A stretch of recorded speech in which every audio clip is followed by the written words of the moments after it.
Hello, everyone, and welcome to the Voices of Experience. Today, we are extremely happy to have a personality who has got an All India rank 1 in CA finals, CA Heramb Maheshwari. He has also scored 100 out of 100 in AFM, and he has a 1 hour compounding strategy during his articleship period, which he advocated consistently. We are extremely, truly honored to have you here with us, sir, today. Thank you. Thank you so much for having me. It's Yeah. it's really an honor. So, firstly, I would like to know that since you have heavily emphasized your 1 hour compounding strategy during your articleship period, so when you were truly indulged into internal audit or GST mismatches, what were your non negotiables to ensure that your time is not wasted?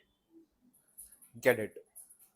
So I would like to portray it in this way, right? For example, I am concluding my internal audit, or I am at a crucial stage of my entire assignment.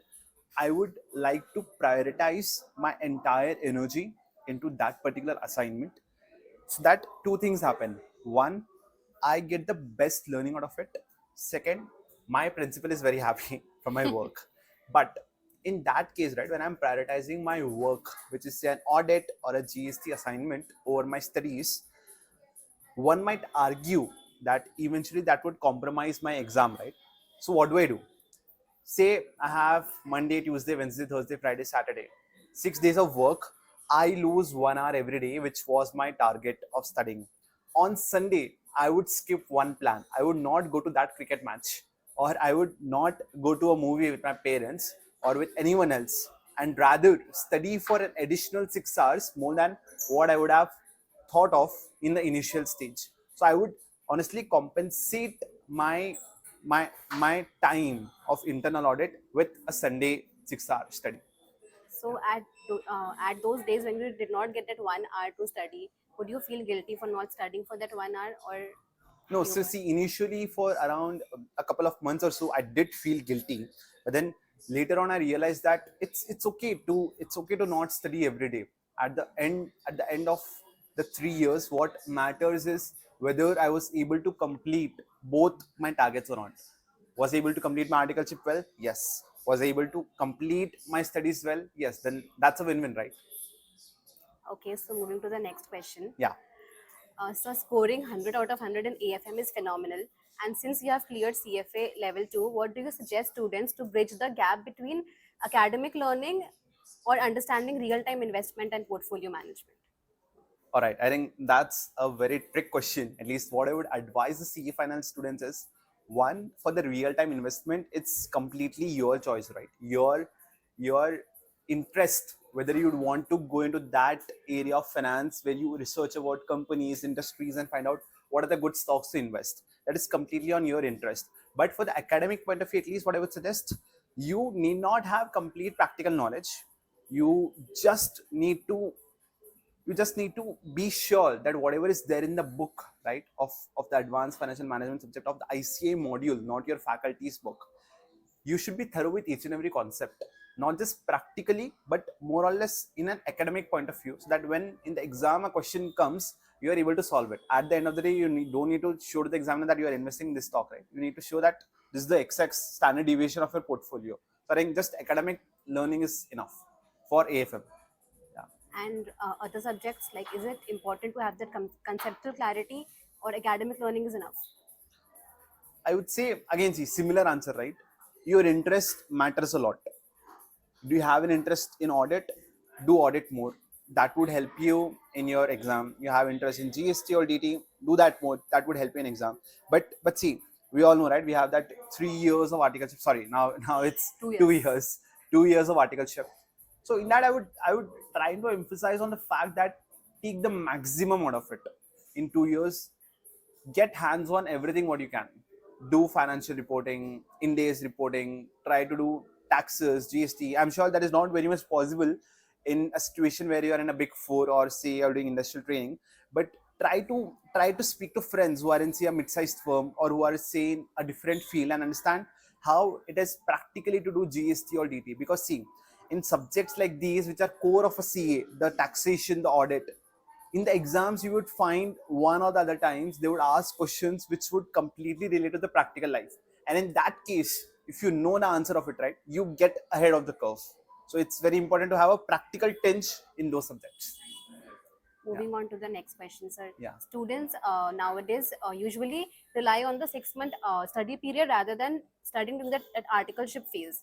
So, what do you think that what are the mistakes that students make during their first year of articleship that cost them later?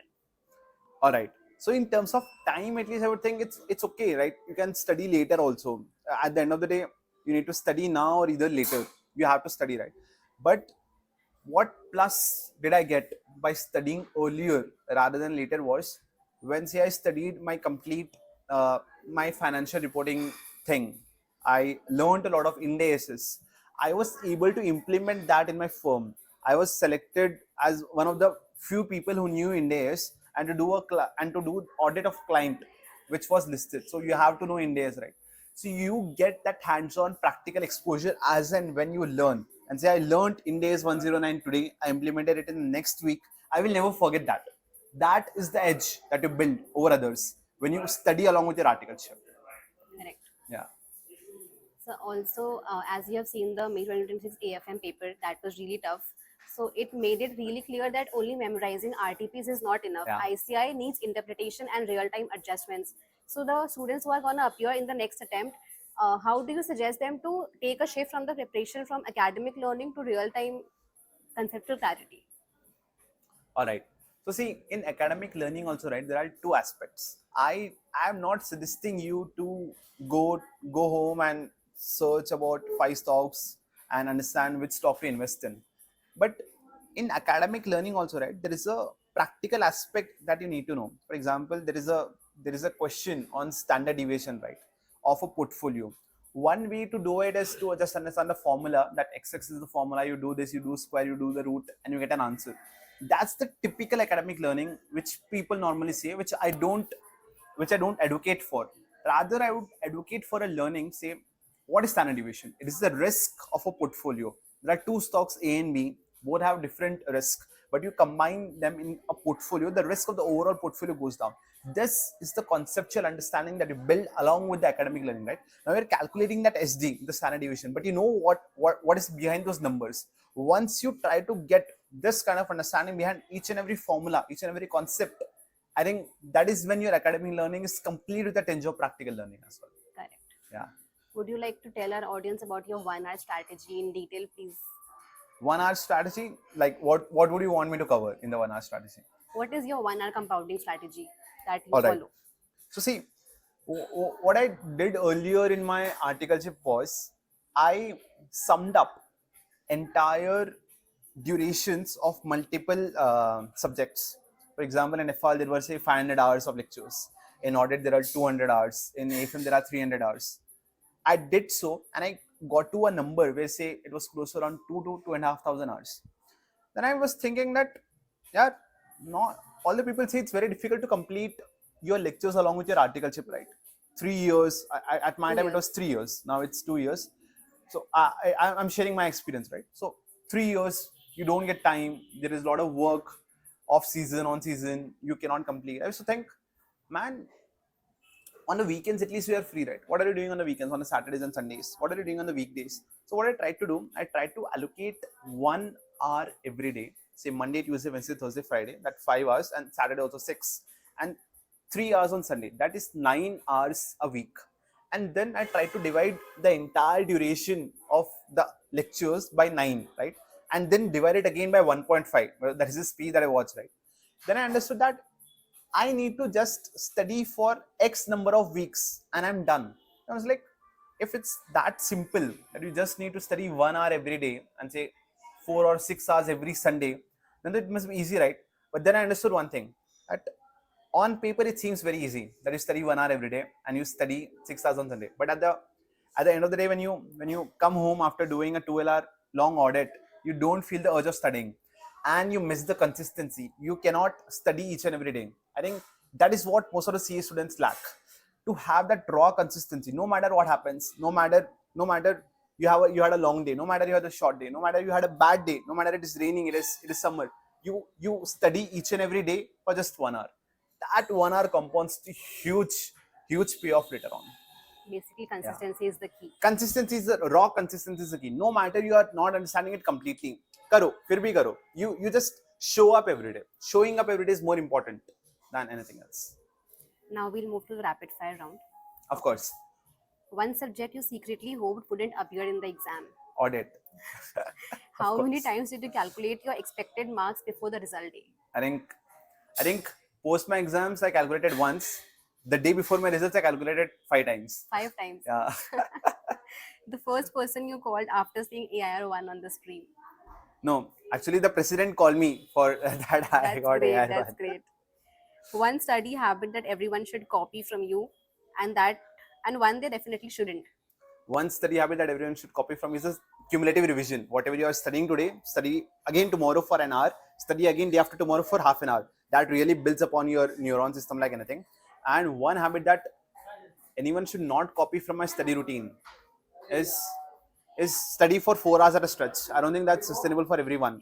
I can, That is difficult. yeah. I can do that, but I have practiced to do that. Your most expensive distraction during preparation, Instagram, Netflix, or something like that. No, I think during my prep there were no distractions. One paper after which you walked out thinking AIR1 is gone. DT, direct DT, tax. not Yeah. audit. Not audit. Audit I was sure it is good. One thing your friends still tease you about despite being an AR1. That my girlfriend broke up with me before getting AR1. What's the most non-topper thing you have done during exam leave? During exam, not a thing. I lost 15 kgs of weight.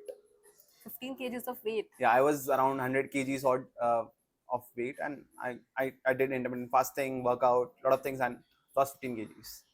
If your CA journey had a movie title, what would it be? Picture अभी बाकी है मेरे दोस्त. अब क्या बाकी है? अभी तो सीए शुरू है. This is a stepping stone. People think this is the end. No. After this is when the real life starts.